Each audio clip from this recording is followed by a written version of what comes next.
तो आपके सामने ये पार्ट 3 है, पार्ट 3, और ये क्वेश्चन नंबर 9 है।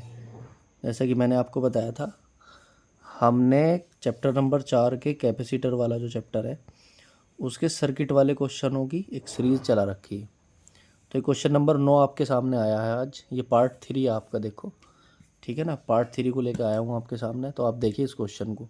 ये प्रश्न भी कई बार बोर्ड के पेपर में पूछा जा चुका है। तो आप इसे कैसे करेंगे, देखो। हम सबसे पहले ये पता लगाते हैं कि सर्किट पैरेलल कॉम्बिनेशन में और सीरीज़ कॉम्बिनेशन में कैसे होता है। तो हम देखो यहाँ से चलेंगे। जब कैपेसिटर का रास्ता एक ही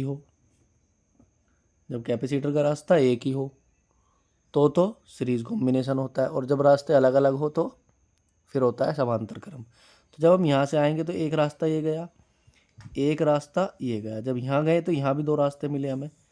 तो देखो ये 6, 3 और 2, ये तीनों जो है, अगर आप देखेंगे ये तीनों कैपेसिटर जो हैं बच्चों, ये पैरेलल कॉम्बिनेशन में है।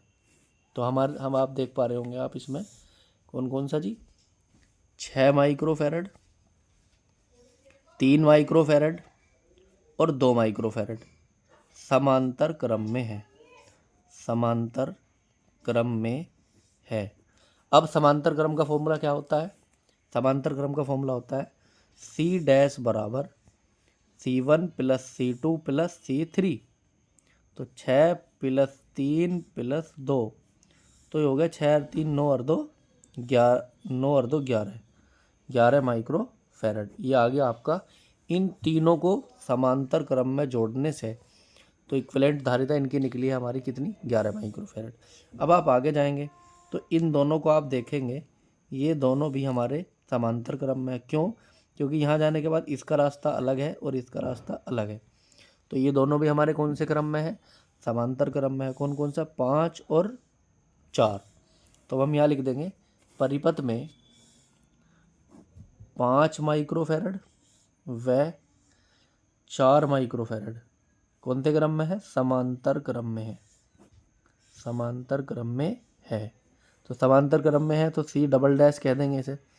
तो C1 प्लस C2 कहेंगे, 5 प्लस 4, ये आ गया आपका 9 माइक्रोफैरड, C डबल डैश। अब इस सर्किट को कुछ इस तरह से जनरेट करेंगे। देखो अब हमारा बचा है 8 माइक्रोफैरड। इन तीन की जगह एक यूज़ होगा 11 का, इन दोनों की जगह एक ही यूज़ होगा 9 का। तो अब ये सर्किट कुछ इस तरह से बनेगा। देखो ये बन गया 8, और ये आ गया आपका 11, और ये आ गया 9 माइक्रोफैरड, माइक्रोफैरड, माइक्रोफैरड। ये हो गया आपका ए और ये हो गया आपका बी।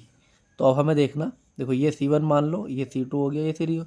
तो हम कहेंगे ये तीनों 8, 11 और 9, तीनों के तीनों आप देखेंगे ये तीनों के तीनों जो है सीरीज़ कॉम्बिनेशन में है, यानी श्रेणी क्रम में है। तो हम इसे लिखेंगे, क्या लिखेंगे? 8 माइक्रोफैरड, 11 माइक्रोफैरड और 9 माइक्रोफैरड श्रेणी क्रम में है, श्रेणी क्रम में है। तो ये श्रेणी क्रम में है, तो अब आप इसे करेंगे तो श्रेणी क्रम का फाइनल CAB लिख देंगे उसे।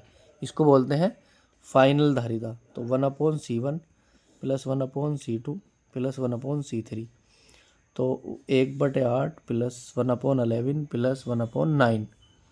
तो इनके एलसीएम आ जाएगा 8 इंटू 11 इंटू 9।